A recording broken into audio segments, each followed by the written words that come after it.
Hi everyone, welcome to Janine Sews. Thanks so much for joining me today. In this video, I'll tell you about two little things that I've sewed, but I've been spending a fair bit of time planning and thinking about what I want to add to my wardrobe in the next couple of months. So I'll share with you some of my thoughts about that. And this will be a traditional Friday Sews, so at the end of the video, I will also tell a little bit about what's been going on in life.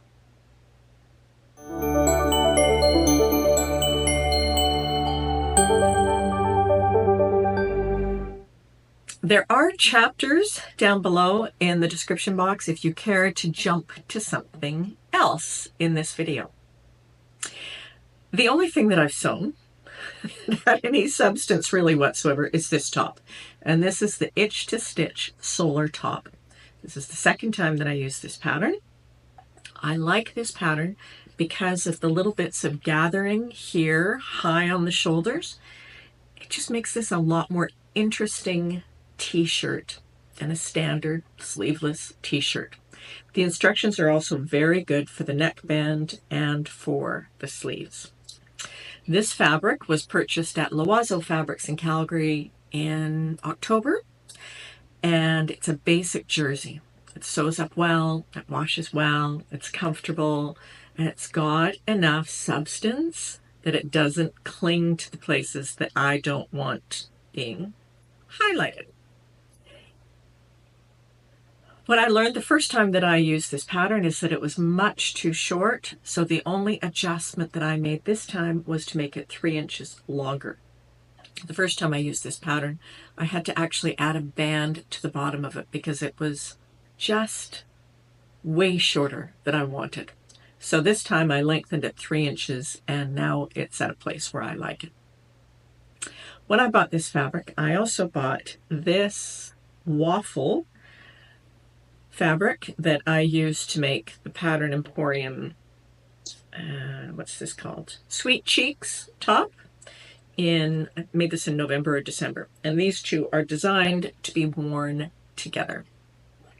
They aren't exactly the same, but I think that the greens kind of go together nicely.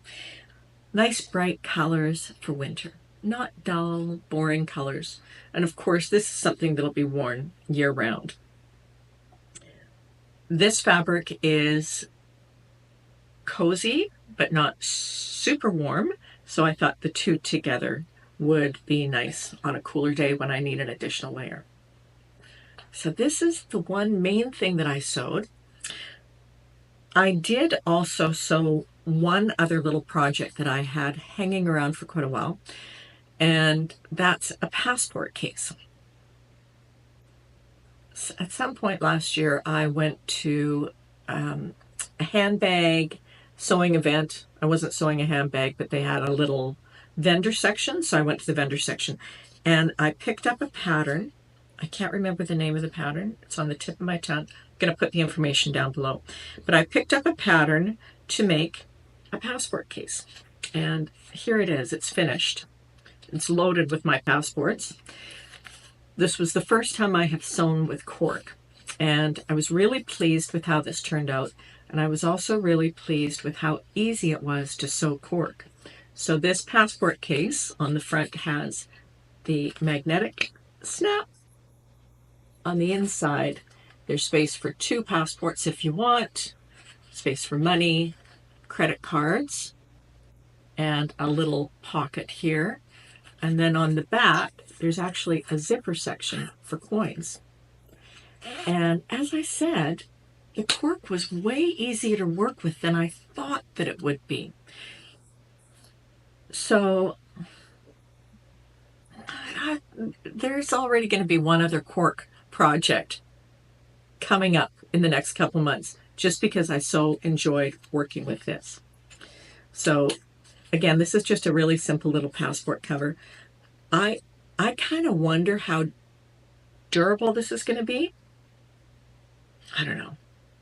Those of you who have sewn with cork and used things for a long time after sewing them with cork will have to let me know how durable this fabric is, because it feels to me like it might be a bit fragile. Maybe it's not. this was a fun project that I thought would take an hour. It took about 6. As I mentioned in my January goals video, I want to be a little bit more deliberate about what I sew this year. I don't want to just sew a bunch of crap because I feel like sewing and I have stuff and I should just sew it. And I also mentioned that I wanted to try to find women whose style I wanted to emulate. I can't always relate to Hollywood people. I know Helen Mirren has beautiful style. Older woman, always looks fantastic. But the things I see her wearing, she's wearing to fancy events, and I have no need for any of that. I went out looking online and I found a couple of people whose style I like, and one in particular, I've signed up for her newsletter and I've been following her on Instagram. Her name is Susie. I think it's Susie White or Wright. Her website is So Susie. I'll put a link down below. She was a buyer for Nordstrom for many years, and I like her style because she's a little bit older. And she mostly dresses in clothes that are a little more casual, and they're certainly current. She wears a lot of short skirts, which I'm never going to wear. A lot of little dresses, not going to wear those either. But she also wears nice looking separates. And I pulled out a few things that she had from her, I think it was her winter edit. And I thought, those are things that I would consider sewing. I'm not going to sew all of these, but they're shapes that I kind of like and I'm thinking about. So, and then I went and I looked for patterns for those particular items. And the patterns that I looked at were all on the Simplicity site, the new releases. So I know there are many other patterns out there. These are not the only ones. The first thing that I really like is the little boxy jacket that she wears. A couple of different styles of them. One is in a leopard print, which I loved, and the other one is just a very basic solid color boxy jacket in fabric that is structured but not too structured. And I found a couple of McCall's patterns for that. One of these is actually for quilted fabrics. I'm just going to pop these up here while I'm talking. The second thing that I really like is the woven top, button-up woven top with the big puffy sleeves. I've seen this other places and I can't find a pattern for it. I have a couple of pieces of Liberty that might be really nice in this. I just like the big puffy sleeve and just a simple short top. So definitely I'm looking for a pattern for that. The third thing that she has is she's showing and wearing, and I'm seeing this other places too, it's wide leg pants.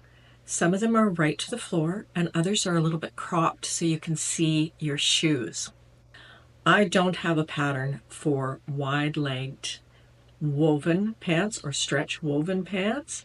So there are a couple on the McCall site, Know Me patterns, but maybe you know of some others.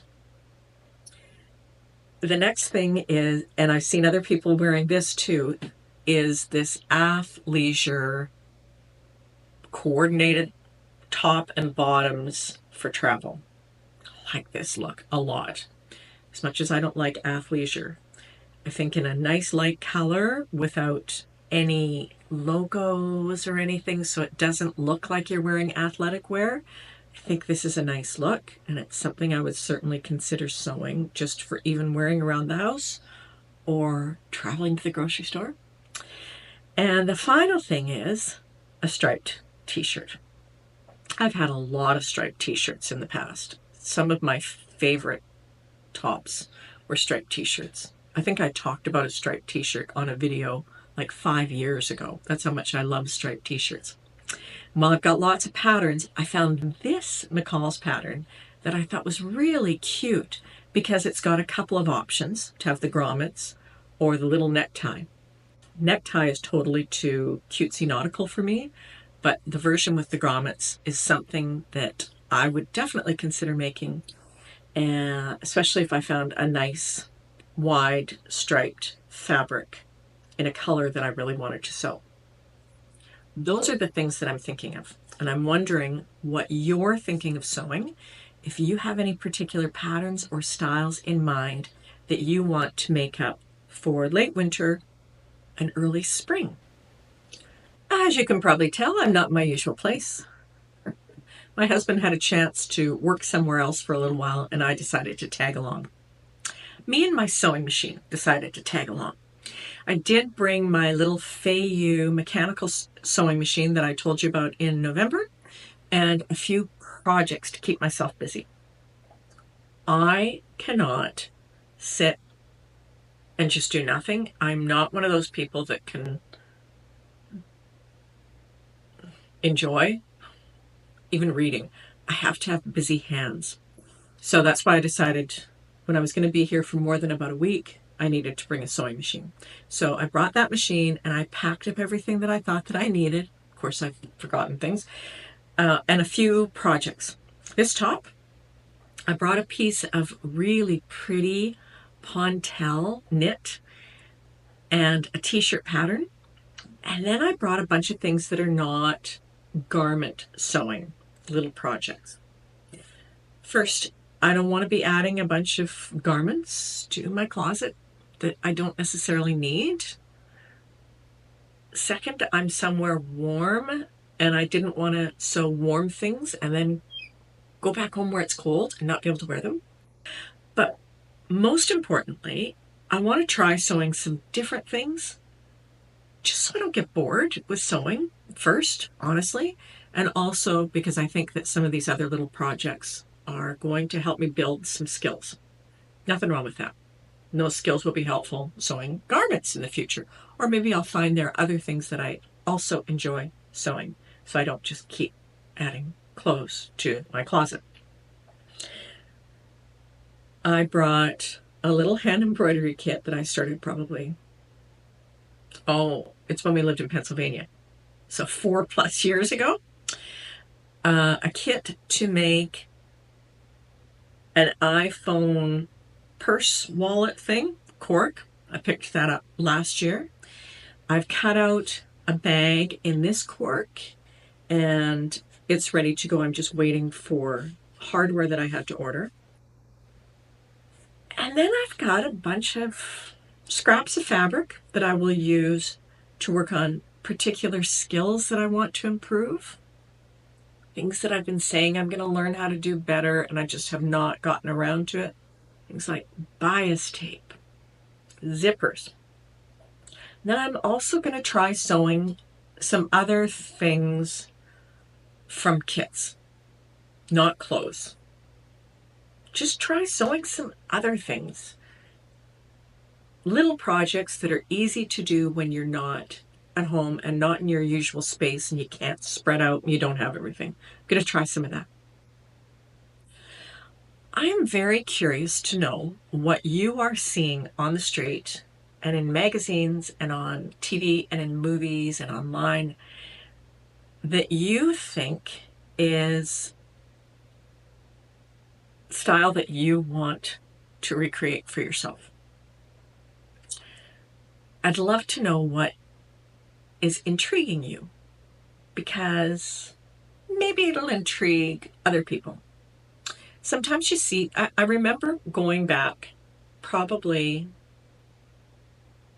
10+ years ago, I saw somebody on the street in London and I absolutely loved, was an older woman, absolutely loved everything that she was wearing.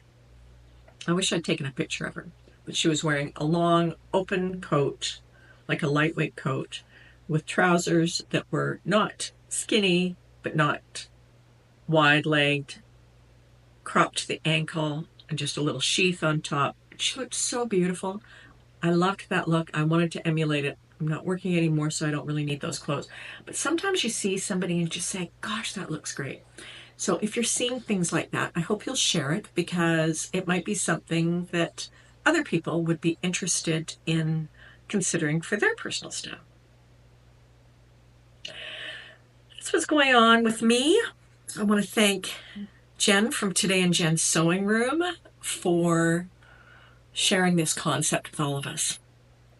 I expect to see you again in a couple of weeks. We'll see if I have anything sewn up. Until then, take care. I'll see you again soon. Bye.